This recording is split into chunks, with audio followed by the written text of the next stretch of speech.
根据卫福部的公告，讲24早起的8点半呢，这台大病院和南口重建才等待住院的人数拢超过100人啊。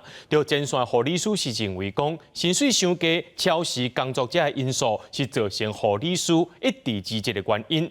有这急诊室医生是提醒讲，若像这款的制度无要改善，情形会愈来愈严重。急诊室的门口，救护车一直出入，也有救护人员的身影无用支持。全台急诊踢到的状况歹解，跟那24到早起8点半，台大病院等住院的人数捌达到105人，南口登记165人，一直到下昼台大等住院的人数才降到100人以下。各大病院拢出现紧张无共踢到的情形。我的会员跟我讲，他已经12个小时没有吃没有喝了。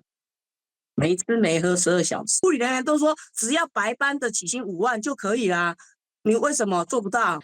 专家分析，急诊室暴发的原因是一环扣一环，包括护理师普遍加薪，再加上早暗轮班，也有长期超时工作，已经引起一波一波护理离职潮，所以锁定护理师工作会更加吃力。工会统计，即马后备比已经达到1比18至20。那他本来是急诊的业务人进来，那他有各种不同的急症的状况要处理。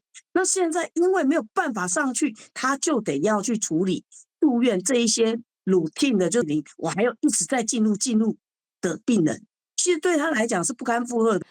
根据2024年统计，护理人员半年离职人数超过1700名，职业率更加几乎58.4%，欠人力和各大病院关床状况明显增加。最后，门诊病人只会当到急诊等待病床，造成第一线无用的天度搁翻倍。另外，今年也有流感陆路侵袭，住院需求增加，医师提醒制度面无改善，最后结果是强势严重失衡。就是台湾从来没有落实分级医疗。其实落实分级医疗就能解决一大部分。轻症本来就不该直接跑到医学中心，住院的部分也没有落实分级医疗。基金医学会呼吁，提悬护备比、薪水等拢是细节，上重要是大方向，也是爱落实医疗分级。毕竟就医无底线，民众自然去大病院急诊踢到，只会继续恶化。公司新闻采访报道。